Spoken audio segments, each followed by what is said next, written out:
Okay guys, welcome back. You guys have made it to part 2 of me answering those tough natural hair questions you guys left underneath my transitioning to natural video. And like I said before, you can click right here to watch that video about that giveaway I had on my channel. And let's get right back into it. So I do not know how to, is according to Bree. Yeah, there we go. Thank you. I was a little confused. And she's asking about what are other ways to color her hair safely besides semi-permanent hair color, which doesn't last that long. She's heard about using honey and henna and different things like that. What are the outcomes and how long does it last? I took this question because I can relate to this. I have colored my hair for the first time last summer. But before that and after that, I've been using henna on my hair, which I have amazing experiences with. Semi hair colors aren't that bad as far as rinses because it's not penetrating the hair strand but more coating it, but I definitely like to take the natural hair alternative route. I've seen lots of ladies who have used permanent hair color on their hair and it's amazing, but when ladies bleach their hair or dye it blonde and things like that, when I watch their videos they do say that their curl pattern has changed. They've had to change around their regimen. You know, the porosity in their hair changed. It doesn't retain as much moisture. It's been drier and different things like that, which has scared me. So some alternatives to coloring your hair I know is that you can use henna, which is going to give you a red tint. I have not henna my hair since last December when I was at school, but for me, henna is something that you can do almost every 3 months to kind of like re-pop that color when you want to, but it's a permanent process. However, it's something you really have to commit yourself to because it takes a while over time of layers of doing the henna on your hair to really make that color really pop. By the time summer comes around though, with the sun hitting it, you'll see that gorgeous red tint. There are companies on like Etsy.com which does henna, but they'll switch it up and mix it with other natural herbs and plants to give you different tints. So give you that kind of deep purpley red to that bright orangey red. They have indigo, which gives you that black color and things like that. So you guys should definitely check out Etsy.com, and I'll also leave my henna link video right there and you guys can watch that video as well. But yeah, henna, indigo. I've heard about using honey and lemon to lighten your hair, or just using straight honey and oil on your hair over time to lighten your hair. I have done that, but after a while I kind of like lost a little focus. So I'm not sure how awesome that is, but there are definitely lots of alternatives to coloring your natural hair. But if push comes to shove, I definitely either recommend a semi-permanent color or wigs and weaves. At least that's what I do. Because 3 months later I want my hair to be a different color anyway, so I'm not gonna damage it and bleach it, and you know, it, at least for my lifestyle. So then Tiger Eyes, she writes in, how do you overcome that very awkward stage of having a TWA? Okay, Tiger Eyes and anyone else who is doing their big chop or has short natural hair, please listen up. When I did my big chop, in the beginning I was not feeling my short natural hair. I was not. But then when I can just wake up in the morning, literally wash my hair and throw some curling cream in there and go, I was like, I can get used to this. And now that my hair has grown out and I see all these naturals who have these tapered haircuts and are looking amazing, I am jealous and I want to cut my hair so bad. So it's all about you in your mind frame having fun. Your hair is short right now, so color it. Get a tapered cut. Have a style, headband. There are so many videos on natural ladies on YouTube who are doing their big chop. There is a huge community. Guys, to me, it's not even an awkward stage. It's a beautiful stage. And then here's the sad part. Once you pass that stage, you can never go back unless you do another big chop or you cut your hair. So I'm telling you guys, have fun.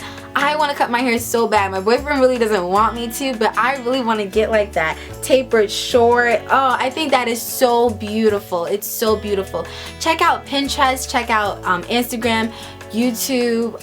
There are so many places that have these great natural hairstyle that inspire you, and also these natural hair salons which can take your little short fro and cut it up and just do amazing things and give you layers and give you a really edgy look. So that's definitely my recommendation for getting over that natural TWA hump. But I'm telling you, just embrace it. You are beautiful. Throw on a pop of lipstick or something like that and just go work that natural hair. Tiona, oh my gosh, I hope I'm saying this right. She's asking, how can I get the same freaking type of curls throughout my hair with a twist out? They're always coming out different. I understand that problem. One thing is just embracing those different curls, but there are some tips and tricks that I guys can help you out. And this is also a great trick for ladies who are transitioning. As I said before, it's tighter in the back, but it is looser in the front, and it is very annoying when I'm doing my twist outs. So what I do are two things. Whether it is a braid out or a twist out, if you're transitioning or you have a lot of different textures, twist your hair up, but then add perm rods at the end. That way at the end you have a lot of uniform curls when you take it out. And it's also great for ladies who are transitioning, who have those perm ends and you want it to be curly instead of stringy. Just pop some perm rods on the end and you are good to go. Another tip for ladies who are doing braid outs and twist outs, not all curls are alike. Like I said before, the curls in the front are very loose. So what I do is that I make thicker twist. Like if I'm flat twisting, it'll be like this whole thing right here is just one flat twist, because I know the hair in the front is not as curly or as fine, but I still want that volume that the other parts of my hair have. And when I do that, that way I still get that same size like everybody else. And then I notice in the front or my nape, it's not as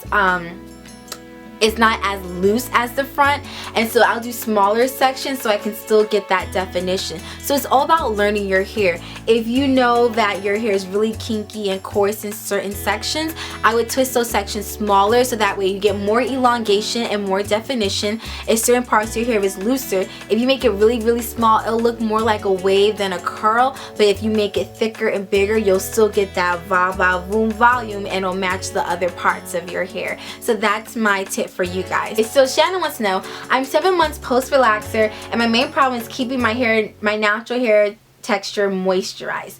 Here is my tip, Shannon. The LOC method. LOC, liquid oil cream.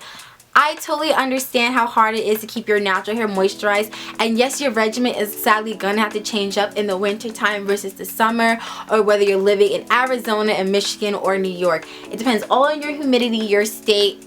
A lot goes into it, finding the perfect regimen for your hair. Some states are drier, some states are more humid. However, the LOC method is guaranteed to help everybody in keeping your hair nice and moisturized. A lot of us love our shea butters and our olive oils and avocado oils and all these different kind of oils, but some of them do not penetrate our hair strand like coconut oil, and so all it is doing is just sealing in the state of your hair. So if your hair is dry and you use shea butter, what are you sealing in?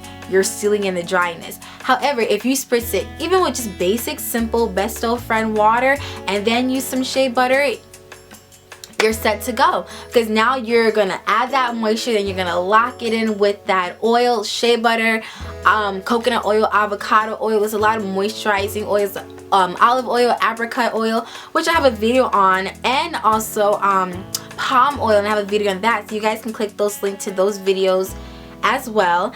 And those are amazing oils, really help you to retain that moisture in your hair. Also, try not to maybe be shampooing all the time. Try co-washing, or try co-washing. Try not using harsh shampoos. Try mixing a little bit of oil in your shampoos. Try hot oil treatments, but definitely after you're done washing your hair, you're gonna want to do the LOC method. Your moisturizer, your oil, and then of course the C stands for cream, which will be your curling cream, gel, styling cream, whatever you want to use. And I guarantee you'll see a little bit of changes in your hair as far as retaining moisture in your hair. Some ladies need to moisturize their hair a little bit more often than others, so just be very mindful of that. It's all about learning your natural hair texture. Okay, so the last question is from Alan, and they would like to know, how am I able to control my pH level when making my own hair products? Also, how can I have the perfect cut to make my hair still grow but not look so lifeless? And here's my answers to those. In order to learn how to pH balance your products, one thing I recommend is using aloe vera juice, because it has a little bit of acidity to bring down the base in any products and to match it, and it also matches the pH level of our hair. So I definitely recommend that. Also, there are pH strips that you can buy. Our hair is at a pH between 4 and 5. water is at a 7. That's why sometimes after you wash your hair, you may want to include aloe vera juice in your conditioner, in your shampoo, and in your leave-in conditioner to really bring that product down to match the pH of our natural hair texture. By using those pH strips, you'll be able to test it to see if it falls between that red and yellow color, I believe. I think once you're getting blue and green, it's more on the basic side, to really see if this product is pH balancing with your hair. Why pH balancing is important is because it really helps that product to like penetrate and match with our hair texture and just melt right in. Anytime I add aloe to conditioner or whatever I'm using, it just takes it from like a 7 to a 10. And also, if your hair is a little bit lifeless, this is something that I've learned, try looking up the Diva cut on Naturals. You're not really cutting off that much hair, and it's a haircut that natural hair salons do kind of on an angle to give you that extra volume that you need. If you're too afraid to kind of cut your hair, all you gotta do is just take a pick and pick certain parts out a little bit more than others to give a little bit more extra volume, and especially picking on the top. So guys, I hope you guys enjoyed this 2-part video about those tough natural hair questions. Let me know any advice you guys have or any questions you guys have in the description box. Sorry if I was rushing. As always, happy healthy hair journey, and I hope to see you guys in the next video. Bye.